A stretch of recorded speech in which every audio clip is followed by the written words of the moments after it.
Hello everyone, this is Crystal Putoff and welcome to 2023. This year, as I said before, I'm going to try to do some different eggs, and I have had some feedback on doing an online course. So, if you are interested in an online course, in the comments, let me know.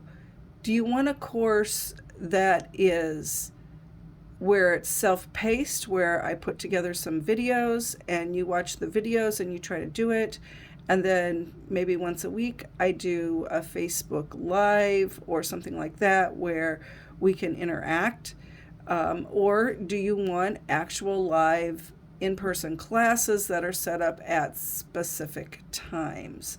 So let me know what you're interested in. I've not ever done anything really online. I tried it once during COVID. So if you're interested, please let me know in the comments what type of class might suit your needs best, and I'm going to look into that. It probably won't happen for a couple months yet, but I'll see what I can do. But I did have a request for um, dealing with problems with kiska, in particular if they clog. So I wanted to go over a few other tips that I use when I am writing Pisanki.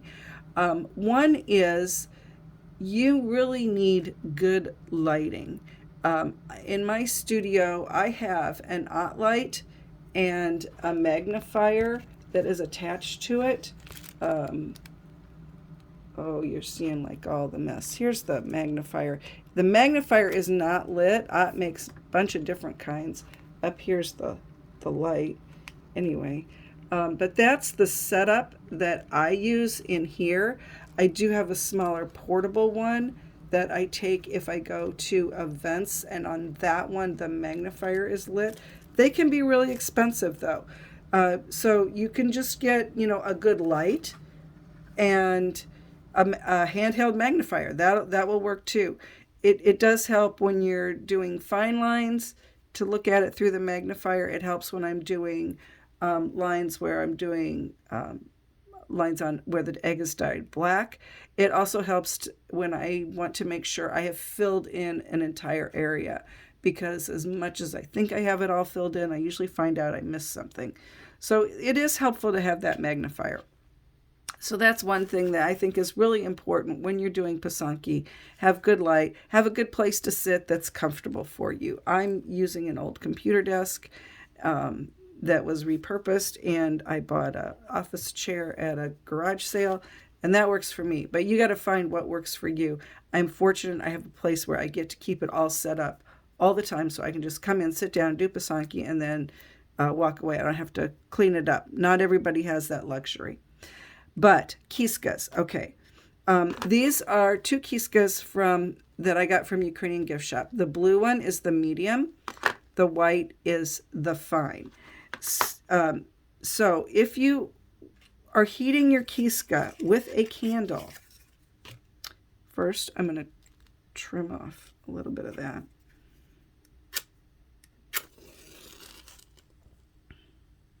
In class, we use tea lights because there's less risk that they'll tip over. And tea lights are really kind of a dirty candle. When you're heating your kiska in the candle flame, do not hold it like that right over the top of it. Any soot in that is going to go right up that teeny tiny hole. You want to hold it on its side. And I count like 1, 2, 3, 1, 2, 3. 1, 2, 3. And it'll get kind of shiny. I don't know if that's showing up on the camera, but it'll get shiny. And then I dip it in the wax. I got a little too hot. It's kind of smoking. I dip it. Oh, sorry. This is a block of beeswax. And so after I've dipped it in that block of beeswax, I always wipe it off. I actually wipe it off if I'm using a candle heated or an electric, because wax will drip out the outside. So I've heated this. I'm going to tap it a little bit. I'm going to actually write on the paper trying to move the candle out. And now I am going to add these whoops, green areas. I'm going to fill those in with wax. Now I'm not using the magnifier over it because I would probably tip over the camera if I tried to move it in place. A lot of times I will cover areas and then I will go back and look at them in the magnifier. So that's how I'm doing that. And so sometimes you're doing this and you're like, why isn't wax coming out? Well, the first reason is your kiska could have, your kiska could have cooled down. It just needs to be reheated. 1, 2, 3, 1, 2, 3. Not heat up a lot. All right. So that's how I do that. I'm always careful when I'm using the candle heated, because if you get it too hot, it's going to come out too fast and it's going to blob all over your egg. Okay, so now you're doing it. You're like, well, I know it's hot enough and it's still not coming out. So what you can do then is use one of these. This is, I know it's really hard to see it, but there is a wire on the end of that stick. These I get from Ukrainian gift shop. This wire will work from the super extra fine all the way up to the largest.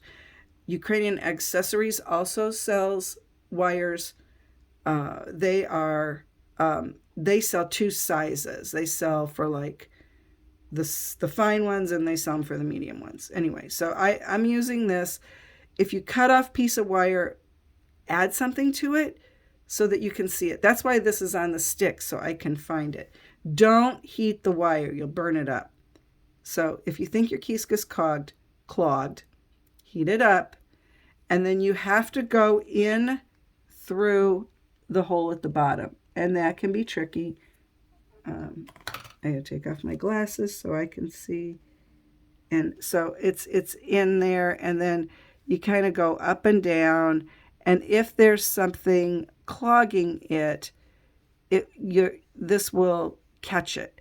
Now, in doing that, I have caused wax to drip around the outside of it. So I'm going to wipe it off again before I do that, go any further with it. So that's how you use the wire and the stick. And you would use this the same way if you had a candle heated or an electric. The reason you don't go in this through the top, one, you're probably going to splatter wax everywhere. I've tried it. That's what's happened to me. The other thing is, the dust is going to collect down in the bottom of this. And if you're jabbing this through here, you're probably jabbing that dust further down into it, making it actually even harder. Sometimes you can also get an air bubble in your wax, and you can kind of rub that around there. But again, I do it through here. It has to be heated. The wax has to be liquid, and you just kind of do that. Now, the other thing I have been using are these things. They are called barbed dental brooches. I bought these a while ago. I bought the XXX fine, and it's under dental products. I would probably never let anybody use something like this on my teeth. It's got little barbs in it. Let me get this one out of here. Let's see if you can see it. Okay, whoops, it's kind of dirty. Let me get a brand new one out.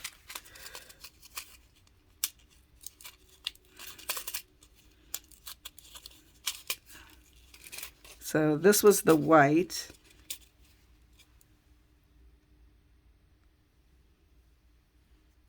Okay, you can kind of see there's little barbs on it. It is super, super sharp. But the way I use these, if I think there's a clog in there and I can't seem to get it with the wire on the stick, because with the wire on the stick, you do have to kind of like catch it and push it up.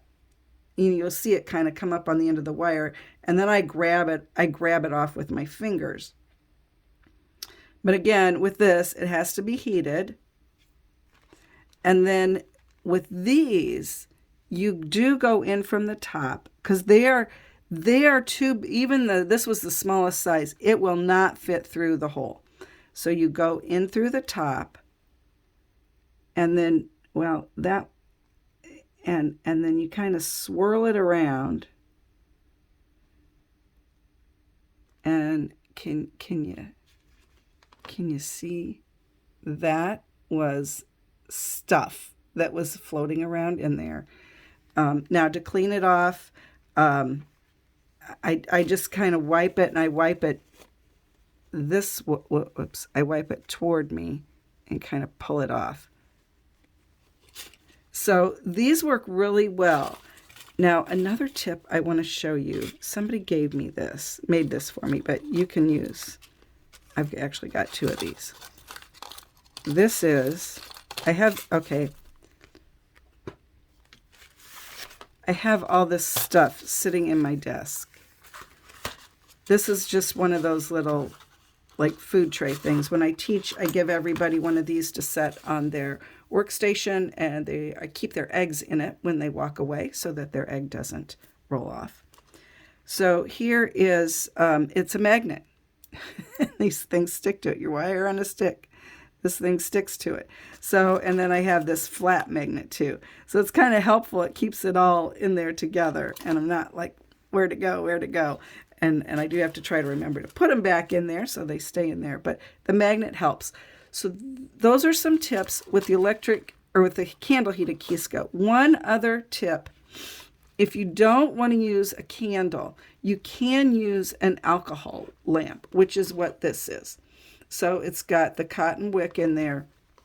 I've just started using this. One of the things I would caution you, the mistake I made, I had this big wick sticking out of there, and I had this huge flame coming off the top of it. So you only need like that much. Even that was kind of a lot.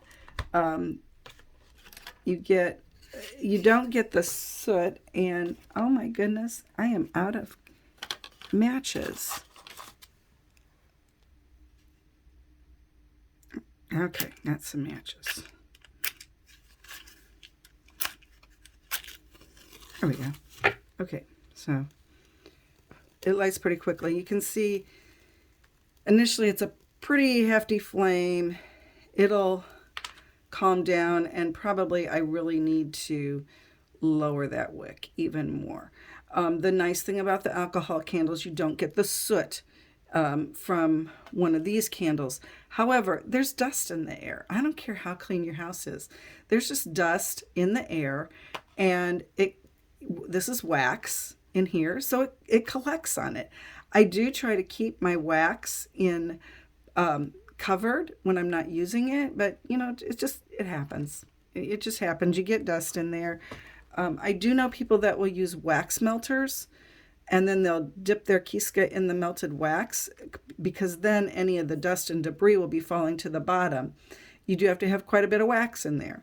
I tried that. It didn't work so well for me, but maybe I didn't have the right kind of wax melter.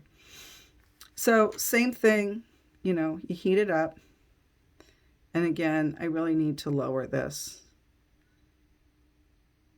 And then, you know, it writes. Oops, you can't see that. There you go. It writes. So that is another option to use if you don't want to use the candle. This just has the regular isopropyl alcohol in it. If you're using a candle heated one, be careful if you have long hair or bangs and you have a high flame like this, because you might smell burning hair. I speak from experience. So please be careful if you're using this. Never, ever, ever walk away with a lit candle. You never know what could happen, that it could tip over. So that's some tips for using the candle heated one. I realize this has gone quite a ways, so I will come back with a second video on tips for unclogging electric kiskas. So stay tuned for that one. And to put out this, I just blew mine out. Let's see how that works. And then I put the cap over the top of it. I don't know if that was the right way to do it, but that was how I did it. Anyway, it doesn't feel hot. And I'll be around it anyway. So thanks for watching. I hope this helps those of you who have problems with clogged kiskas. And like I said, I'll be back with one where I go over how to do remove clogs and other tips on using the electric heated kiskas. Thanks for watching.